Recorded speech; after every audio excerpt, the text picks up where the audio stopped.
Hello, my name is Wildstag, and thank you for tuning in to another book rant. Today, I'm going to be covering this book, Indian Givers, subtitle, How Native Americans Transformed the World, with a new introduction by the author. This is an amazing book, copyright 1988, and this copy from 2010. This isn't a new book by any stretch of the word, but I purchased it new, unused, in 2021, 2022. I read it before 2023, I know that for certain. And this is a fantastic and amazing book about all of the contributions the Americas made to the rest of the world, whether through conquest or through generosity.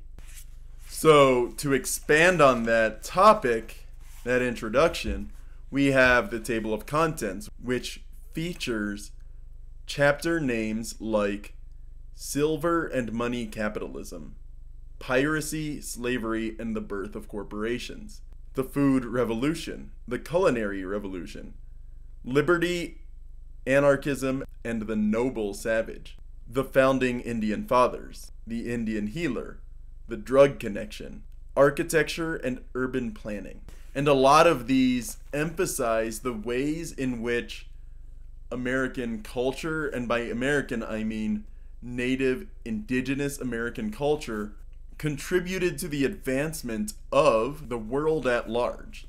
So it discusses, for example, in the first chapter, all the silver, the gold, the platinum, the metals, the natural resources extracted from the ground through force and slave labor that were then circulated into the overall world economy. There were connections between the Eastern Russian tribes, the tribes that, the cultures that the Russian Empire colonized and conquered. Eastern Russia, Siberia, those peoples had contacts with the Aleutians, the Inuits, and we know that because Venetian beadwork was found in the Aleutians in like an archaeological dig, where it turns out that in the, this 1400s, 1500s era bead managed to get traded all the way to the Americas before the 1600s, before the Russians were really doing their colonizing in Alaska.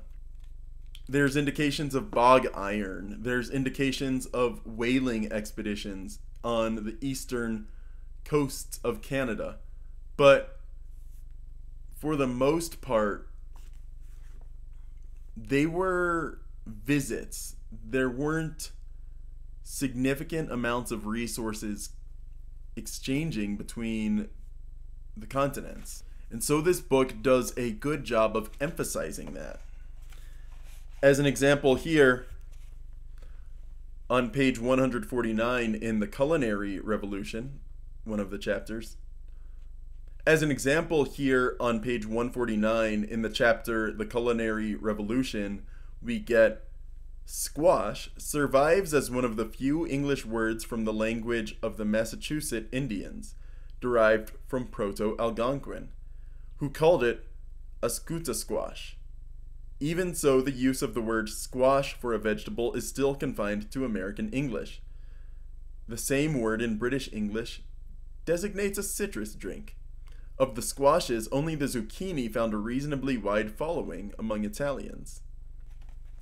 This book also emphasizes the avocado, which the name came from the Nahuatl language of the Aztecs as ahuacatl, which means testicle. From the Ojibways in Minnesota, the Scandinavian settlers adopted the wild rice soup, but they added lots of their beloved milk products to it. There's a mention how Indians dropped spoonfuls of cornmeal into pots of hot bear fat to make a fried bread that later became known to the settlers as hush puppies. The settlers gradually substituted pork fat or corn oil for the bear fat, but the dish remained much the same. There's one part that makes me think of Truffles, Songbirds, and Wolves by Gary Paul Nabin. In that book, he discusses how the prickly pear was assumed to be, by the Italians of northern Italy, it was assumed to be a Sicilian plant.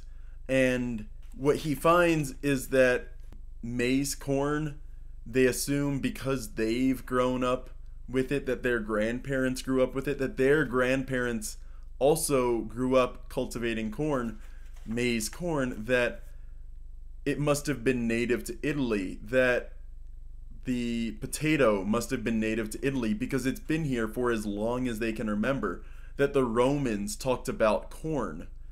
And, we call it maize corn. Surely that must be the same. The translations, cereal grains are generally called corn, and there's a similar word in a lot of European languages, which led many people to assume that it was just native to their land, or that it couldn't have come from the Americas because it's been here for as long as anyone can remember.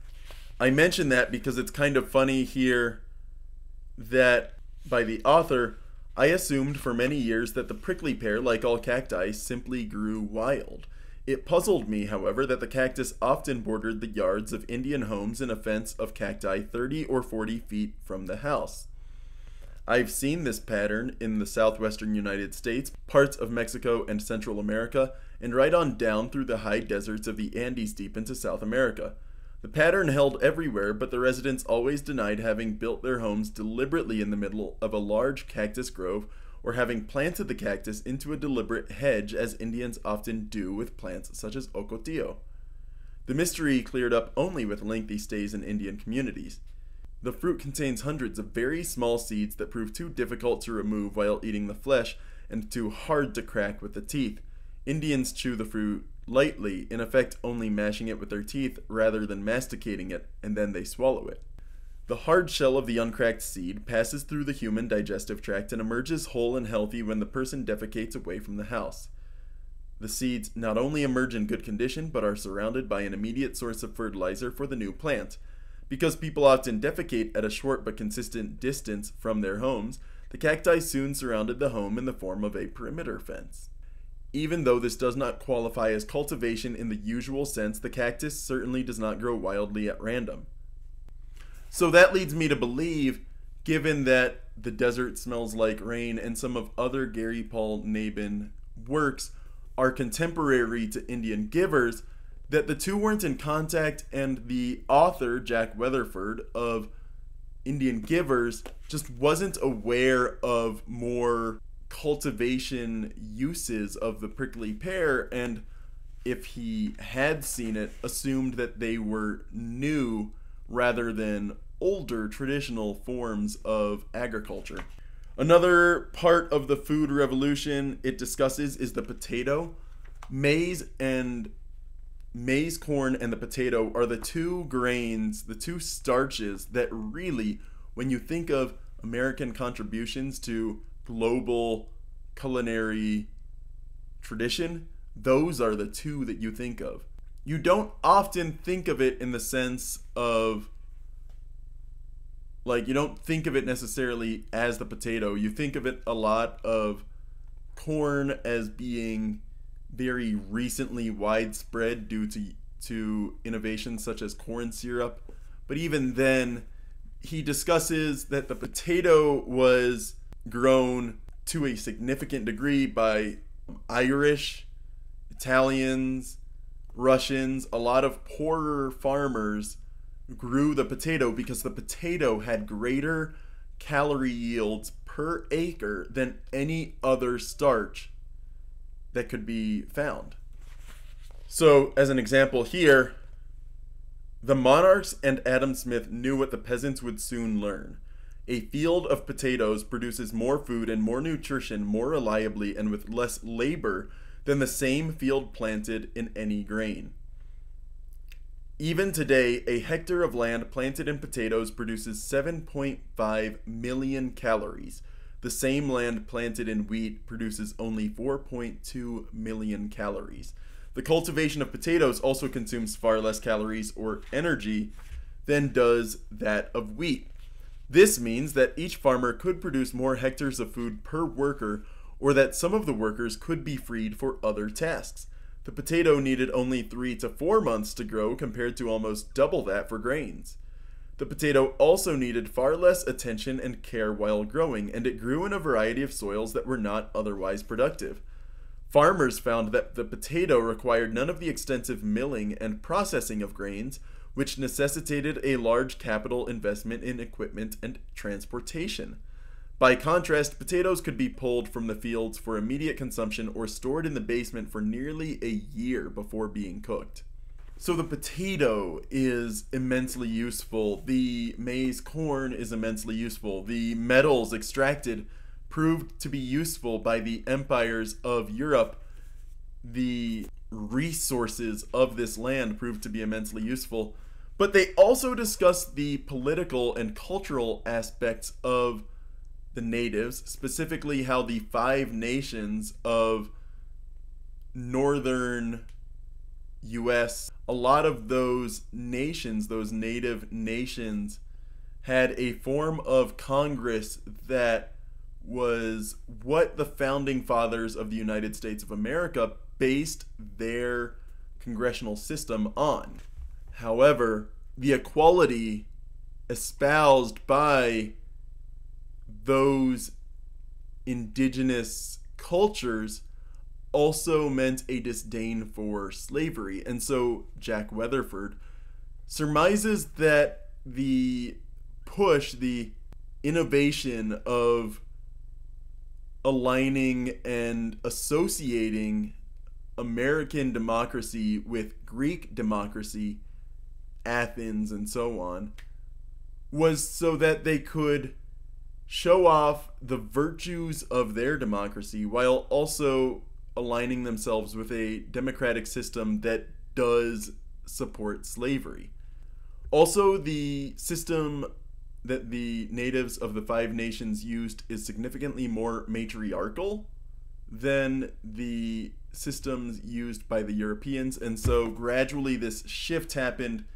We're going to dress up Washington, D.C. in Greek architecture, Doric architecture, these great frescoes, these great relief sculptures, these giant pillars, rather than anything that even remotely resembles the native origins of this political system.